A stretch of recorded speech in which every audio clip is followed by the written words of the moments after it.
18ই August ভারতের অন্তর্ভুক্তি দিবস উদযাপন নদিয়ায়। তোলা হলো জাতীয় পতাকা। 1947 সালের 15ই আগস্ট ভারতবর্ষ স্বাধীন হলেও ভাগাভাগির নিরিখে পূর্ব পাকিস্তানের অধীনে ছিল নদিয়া জেলার বিস্তীর্ণ অংশ।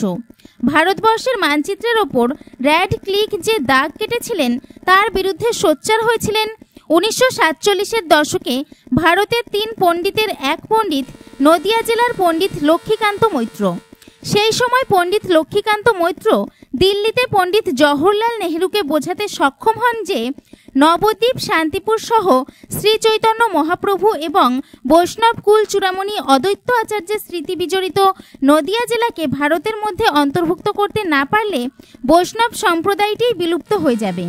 পণ্ডিত লক্ষ্মীকান্ত মৈত্র পণ্ডিত নেহেরুকে এই সহজ কথাটি বোঝাতে সক্ষম হওয়ায় অবশেষে 1947 সালের 17ই আগস্ট সন্ধ্যায় বেতার ভাষণের মাধ্যমে জানানো হয় যে নবদ্বীপ, কৃষ্ণনগর, শান্তিপুর, রানাঘাট, শিবনিবাস, কল্যাণী সহ নদিয়া জেলার বিস্তীর্ণ অংশ ভারতবর্ষেই থাকছে। এই ঘোষণার পর আনন্দে আত্মহারা হয়ে ওঠে নদিয়ার এই অংশের মানুষজন। পরের দিন অর্থাৎ 18ই আগস্ট প্রভাতে তৎকালীন সময়ের সুবিখ্যাত কবি এবং শান্তিপুরের মানুষ কবি করুণানিধান বন্দ্যোপাধ্যায় ডাকঘর মোড়ে নেতাজি মূর্তির পাদদেশে শান্তিপুরের ভারত ভুক্তি স্মরণে প্রথম ভারতবর্ষের ত্রিবর্ণ রঞ্জিত পতাকা উত্তোলন করেন।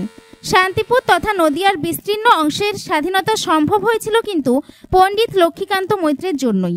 এ প্রসঙ্গে পণ্ডিত লক্ষ্মীকান্ত মৈত্রের ভাইপো এবং কলকাতা হাইকোর্টের আইনজীবী শ্রীকান্ত মৈত্রের কাছ থেকে জানা যায়, দেশকে খণ্ড খণ্ড করার জন্য সিরিল র্যাডক্লিফ ভারতবর্ষের মানচিত্রে দাগ কাটার সঙ্গে সঙ্গেই প্রতিবাদ জানিয়েছিলেন পণ্ডিত লক্ষ্মীকান্ত মৈত্র। 14ই আগস্ট মধ্যরাত্রে দেশ স্বাধীন হয়। তার ঠিক আগেই সম্ভবত 12 কিংবা 13ই আগস্ট এই সংক্রান্ত আলোচনা হয়। শ্রীকান্ত বাবুর কাছ থেকে আরও জানা যায় যে পণ্ডিত মৈত্র পণ্ডিত নেহেরুকে বোঝান নদিয়া জেলাকে এভাবে ভাঙলে বৈষ্ণব সম্প্রদায়টি অবলুপ্ত হয়ে যাবে। বৈষ্ণবরা মূলত গঙ্গা নদীর তীরেই বসবাস করতে পছন্দ করেন, ফলে বৈষ্ণবীয় অঞ্চল পূর্ব পাকিস্তানের মধ্যে চলে গেলে বৈষ্ণব সম্প্রদায়টাই শেষ হয়ে যাবে। বিষয়টি খুবই গুরুত্বপূর্ণ বলে মেনে জওহরলাল নেহরু ব্রিটিশের প্রতিনিধি র্যাড ক্লিককেও পুনর্বিবেচনার আর্জি জানান পণ্ডিত নেহেরু। পণ্ডিত নেহেরুর যুক্তি অগ্রাহ্য করার সাহস হয়নি ব্রিটিশ কিংবা অন্যান্যদের, ফলে সিদ্ধান্তের বদল হয়। তৎকালীন নদিয়ার অন্তর্ভুক্ত কুষ্টিয়াকে পূর্ব পাকিস্তানে ট্রান্সফার করে নদিয়ার নবদ্বীপ, কৃষ্ণনগর, শান্তিপুর, রানাঘাট, কল্যাণীকে ভারতের অন্তর্ভুক্ত করা হয়। পণ্ডিত লক্ষ্মীকান্ত মৈত্র শান্তিপুরের উন্নতির জন্য অনেক কাজই করেছেন, তার মধ্যে এটাই হয়তো সব থেকে গুরুত্বপূর্ণ। পণ্ডিত মৈত্রের জন্যই আজ আমরা গর্ব করে বলতে পারি যে আমরা ভারতবাসী। যদিও রবিবার সকালে বিভিন্ন মনীষীদের গলায় মাল্যদান করে আনুষ্ঠানিকভাবে জাতীয় পতাকা উত্তোলন করা হয়, পাশাপাশি সাংস্কৃতিক অনুষ্ঠানও করতে দেখা গেল বুদ্ধিজীবীদের। নদিয়া থেকে জগন্নাথ মণ্ডলের রিপোর্ট, সাথে অপর্ণা, NE বাংলা। এবং ভারতবর্ষে বিশেষ করে বাংলা থেকে সঙ্গে করা হয়। পূর্ববঙ্গ তারা পাকিস্তানের সঙ্গে যোগ হলো, দিয়ে পশ্চিমবঙ্গ এইভাবে যে হলো। কিন্তু যখন হলো তখন নদিয়ার বেশ কিছু অংশ চলে গিয়েছিল পাকিস্তানের মধ্যে, আর তার সঙ্গে আমাদের শান্তিপুরটা পাকিস্তানের মধ্যে চলে গিয়েছে। এইবার শান্তিপুরের জনগণের কথা যে কী অবস্থা সেটা আমার বিশ্বপতি সুশান্ত বলেছে একটু আগে, বিশেষভাবে বিরোধা দিয়েছিল। তো এই যে কীরকম অবস্থা সেটা আমিও জানি, সেটা আমি পরে বলছি যে দেশ স্বাধীন হওয়ার পরে কী অবস্থা হয়েছিল যারা পাকিস্তানের অন্তর্গত হয়েছিল। এইবার এই যে স্বাধীনতার হার সেদিন শান্তিপুরবাসী পেল না। শান্তিপুরবাসী যে সেদিন যে পতাকা উত্তোলন করে, যে পতাকা উত্তোলন করলো 3 দিন পরে পতাকা উত্তোলন হয়েছিল, ফিরে পেয়েছিল। আবার কী করে ফিরে পায়, এদিকে কীভাবে সেই কাজটি যিনি করেছিলেন তিনি পণ্ডিত লক্ষ্মীকান্ত মৈত্র। তিনি যদি সেই কাজটি সেদিন না করতেন তাহলে আজকে কিন্তু আমরা এখানে আমি থাকতে পারতাম না। আজকে শান্তিপুরের ইতিহাস অন্যরকম রচনা পাকিস্তানের মধ্যে শিখে গেছে। উনি তো তুলে দেবেন আরেক পুলিশের কাছে জবাবদার দিয়ে তিনি বললেন, ওনাকে দুজনে খুব শ্রদ্ধা ভক্তি করতেন। উনি বললেন যে এটা কি হয়েছে, শান্তিপুর চলে গিয়েছে বিয়ের ঘটে, মানে পাকিস্তানের মধ্যে, এটা কি মানে মানা যায়? তখন উনি যে কথাগুলো বললেন যে শান্তিপুর হচ্ছে একটা শান্তিপুর ধাম, এক ধাম সমান মিলন ক্ষেত্র।